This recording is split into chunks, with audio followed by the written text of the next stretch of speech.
Hello and welcome to our next session of intercultural communication. I am Parvez Khan. I am an assistant professor of journalism and mass communication, Kohat University of Science and Technology. The course code is GMC 201. It's our lecture number 15, which is Dimensions of Culture. So before we start our session, we'll talk about the objectives of the session first. So let's talk about the objectives. Students will be able to understand the dimensions of culture. They will be able to understand that cultural dimensions help you in understanding and comparing cultures, and it also helps in analyzing cultural differences and consequences.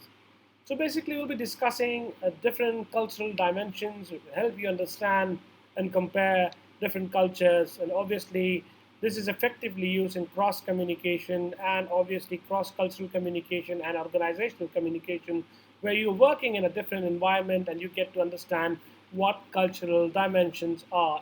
It's most helpful in cross cultural and organizational communication. So let's talk about cultural dimensions. Anthropologists and sociologists sought to define cultural dimensions in order to make different cultures comparable. So it's important to look at it from this perspective that different cultures can be compared through cultural dimensions because you give specific information about what kind of culture you are living in. Is it a high? It's a low? How people respond to it? What kind of organizational behaviors are taking place? How people respond in different circumstances? For example, how is hierarchy in one particular culture, or do they believe in centralization or decentralization? This is what you can compare after you know the cultural dimensions. So, thus, cultural dimensions can help analyze cultural differences and their consequences. Because of these comparisons, you can analyze cultural differences and the consequences as well. And in this regard, a big name is Geert Hofstede. Is a big name, and he's a big name in the field of intercultural communication. He was a Dutch anthropologist, and we are going to talk about it. Basically, he specified six basic cultural dimensions. And every dimension has two extreme poles that can be numbered with the values of 0 and 100.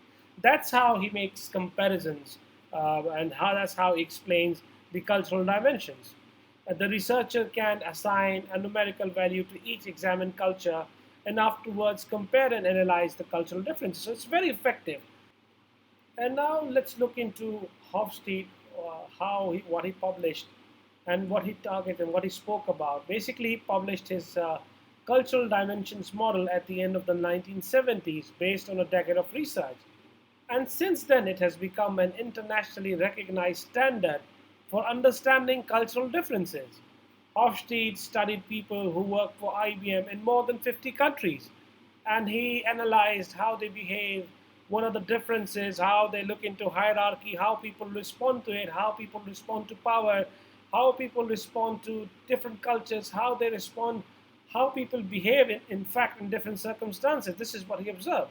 And initially, he identified four dimensions that could distinguish one culture from another, but later on he added fifth and sixth dimensions. Now let's talk about Hofstede theory. He identified six categories that define culture. The first one he defined is power distance index. This is how he looks into the first one is power distance index, PDI. The second one is collectivism versus individualism. What kind of societies, what kind of workforce do they believe in collective efforts, or are there individuals, or is there individualism prevailing in a particular workforce or work organization or a particular culture? Then there is uncertainty avoidance index. Then there is femininity versus masculinity. Then there is short term versus long term orientation. And the last one is restraint versus indulgence. Now you can look into the picture, the graphics that I'm sharing, power distance, you can see towards the high end, the culture who are towards the high end, they embraces hierarchy. And in collectivism versus individualism, in the high, they believe more it's individualistic.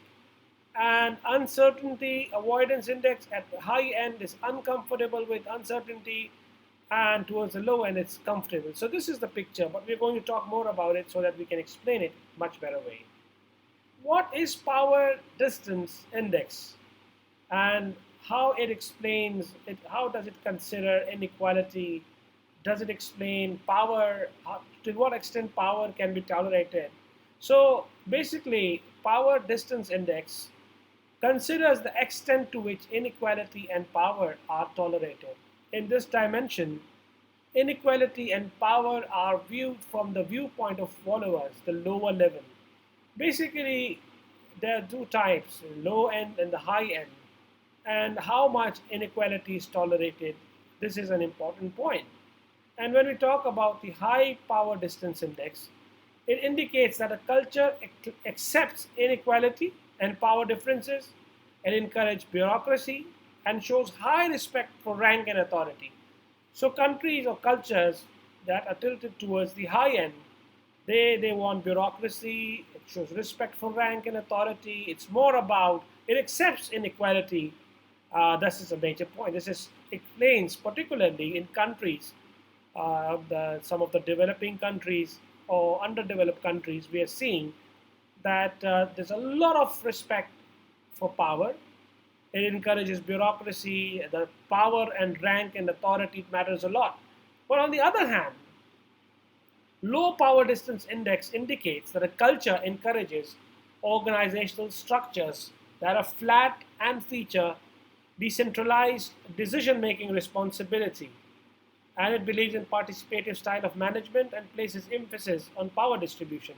So this is the major differences. We see that many countries where when we compare the high and low, when we talk about high, the power is respected. There's a lot of respect for rank and authority and bureaucracy. Even countries like Pakistan, India, Afghanistan, South Asian or countries, developing countries, bureaucracy still plays an important role. Rank still plays an important role. Authority still plays an important role because that's what explains the culture towards the high end. Whereas some of the developed countries, they believe in organizational structures, they believe in decentralization, and that's what makes it different. So power distance index is very good way to analyze and compare two cultures. The next one we're going to talk about is individualism versus collectivism. Now, individualism versus collectivism dimension considers the degree to which societies are integrated into groups and their perceived obligations and dependence on groups. How much they're free, how much they're dependent on each other. This is how you can also look into different cultures. For example, some cultures you'll see that the individualism is respected. In some of the countries that are towards the high end, as according to Hofstede, we see that there's a lot of respect for teachers, even and for elders. Respect is there. But in developed countries or towards the countries at the lower end, independence prevails over respect. Everyone is at liberty. It's up to him how he behaves. So that's what makes it different. So individualism indicates that there's a greater importance placed on attaining personal goals. A person's self-image in this category is defined as I. I. Everything is about individualism, I. And collectivism indicates that there's a greater importance placed on the goals and well-being of a group. A person's self-image in this category is defined as we. So mostly countries, whenever they talk about themselves, they say we do this, we do that, because they are thinking of themselves in collective terms. But some of the most modern countries, developed countries, or we can say that place a lot of emphasis on individualism, particularly the low context cultures. Whenever we talk about low context culture, individualism prevails. Individuals are given importance. Individual achievements are hailed and they are praised. And that's what makes it different from collectivistic societies, which are the high context cultures. So this is how you can also compare different cultures. Then we have the uncertainty avoidance index. How can you avoid the uncertainty and what it is? So the uncertainty avoidance index considers the extent to which uncertainty and ambiguity are tolerated. This dimension considers how unknown situations and unexpected events are dealt with. So, how culture responds to uncertainty, this is what it looks into. That's what it's called uncertainty avoidance index. A high uncertainty avoidance index, as we've written and we have highlighted this, indicates a low tolerance for uncertainty, ambiguity, and risk taking.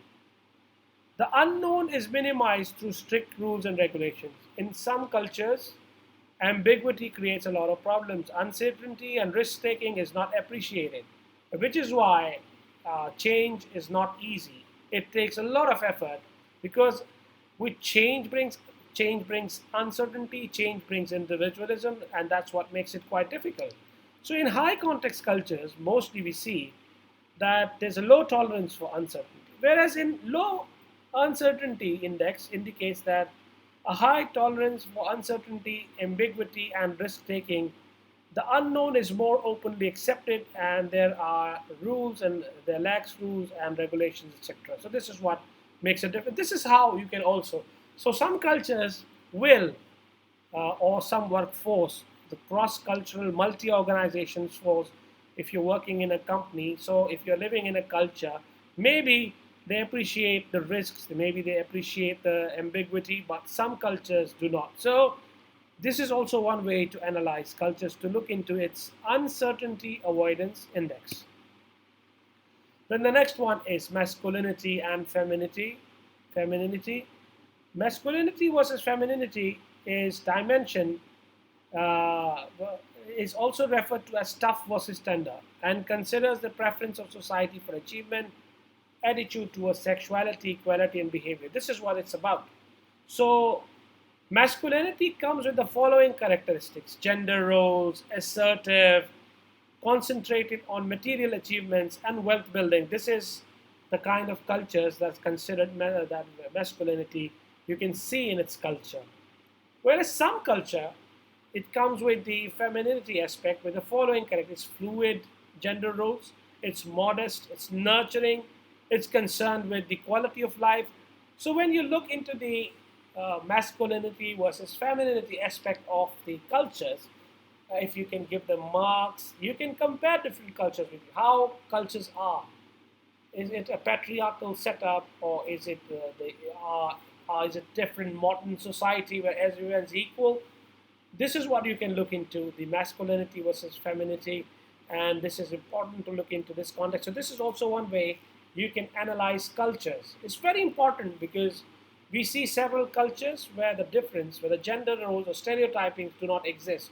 Men and women are given equal opportunities. So that lies towards the femininity index, and the on the other hand, where male are dominant, where it's assertive, where the gender roles are specific, we can see that it's masculine cultures that we are working in. And then obviously it's indulgence versus restraint. It's the indulgence versus restraint dimension. Consider the extent and tendency for a society to fulfill its desires. In other words, this dimension revolves around how societies can control the impulses and desires. Indulgence indicates that a society allows relatively free gratification related to enjoying life and having fun. So you can see that some cultures, they allow you to enjoy your life. You are individualistic. You can do whatever you want in your private life. There's no compulsion. You can do anything you want to. This just the laws are there, but still you're relatively free to follow. You do not have the collectivistic pressure, and everything, and even the cultures allow you to enjoy your private life and whatever your indulgences are. This word indicates freedom in society, particularly the modern societies where individuals can follow their impulses, their desires. But on the other hand, we have cultures that prefers restraints, and restraint indicates that society suppresses gratification of needs and regulates it through social norms. So obviously, social norms are so dominant that people control their impulses because there's society pressure, there's religion that you have to look into, there may be customs that you have to follow. So these are the cultures that cannot. So according to Hofstede, if you want to understand a culture, you can also look at from indulgence versus restraint perspective. Is the society free enough? Can they follow their impulses? Can they follow their desires? Or are there restraints, or people regulate themselves through social norms? So this is another good way to look into the how the society and cultural behaviors exist. And this is what cultural dimensions are. And this is how you find the cultural differences. The next one is long-term orientation versus short-term orientation. So obviously the long-term orientation and short-term orientation dimension considers the extent to which society views its time horizon. Long-term orientation shows focus on the future and involves short-term success or gratification in order to achieve long-term success. Long-term orientation emphasizes persistence, perseverance, and long-term growth. On the other hand, short-term orientation shows focus on the near future, involves delivering short-term success or gratification, and places a stronger emphasis on the present than the future. So, short-term orientation emphasizes quick results and respect for tradition. So this is another way of comparing culture, workforce, or cross-culture communication to look into its long-term orientation and short-term orientations, whether the goal emphasizes persistence, perseverance, and long-term growth, or do they want quick results and respect for tradition. So once again, before we summarize this entire session, let's talk about the six categories that we just discussed. The first one was power distance index, how people in particular cross-cultural environment respond to power. It's very important. How people in different cultures respond to power. Is there hierarchy? Do they believe in control? Is it centralized? Is it decentralized? How people respond to authority. This is what you can analyze through power distance index, and this is a very important tool that you can use to analyze a particular culture. The second one we talked about was collectivism versus individualism, how people respond to different cultures. Are they collectivistic in their approach? Do they use consistently? Do they believe in the we word compared to the I word of individualism? So certain societies, they encourage individualistic achievements, and that's what makes it different. You can look into a culture from collectivistic and individualistic perspective as well. And then there's uncertainty avoidance index, how people from a particular culture respond to uncertainty. Do they believe that are the risks worth taking, or do they just want a calm, unchanging life which is going on? So yes, you can look into cultures from this perspective as well, because some cultures respond, they just respond differently to the uncertainty index. And then we have femininity versus masculinity. What kind of gender roles are in a particular society? Is it nurturing? Does it support? Is it supportive, or is it assertive? You can look into different cultures from this perspective as well. It's very important how what are the gender role types in a particular culture. And then we have the short term versus long term orientation. Are the goals short term or the goals long term? Is this perseverance? So how people respond to it? This is important. And the last one to look into a particular culture as a cultural elements is the restraint versus indulgence. How much the society is free, how people can follow their impulses, what they can do in their free spare time, or do they have liberty, or are they forced to live a particular way of life? Are social norms dominant? Your identity is in contrast with what your feelings are. This is one way to look into culture. So this is very important, and I hope that you enjoyed the session because it explains particularly six categories of cultural dimensions. Very important. This is how you can look into different cultures, societies as well. You can start thinking about understanding Pakistan, South Asian countries, different countries, how they respond to power, what kind of collectivistic or individualistic approaches are there. Are we still a collectivistic society? Do we believe in how together things can be done? How do we respond to uncertainty avoidance index? This is a good way to compare yourself with cultures as well. It will give you a better understanding in terms of intercultural communication.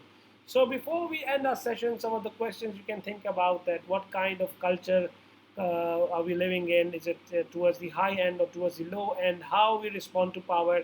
How we respond to hierarchy? Is bureaucracy dominant in Pakistan, or what is our approach? Is it collectivistic? Is it individualistic? How do we respond to the uncertainty index? So these are some of the questions you can think about, and it will give you very interesting answers. It will broaden your horizon to think about as well. So I hope you enjoyed the session. It's very effective for cross-cultural communication, organizational behaviors. You can apply this particularly if you go to a new environment, if you're given a task to analyze people. These tools will help you. This is very effective to understand how people respond in different cultures. So yes, these are some of the references that we've used. So I hope you enjoyed our session. Thank you very much for being with us. We'll be talking more about some interesting topics in intercultural communication. Till then, have a good day. We'll be in touch. Allah Hafiz.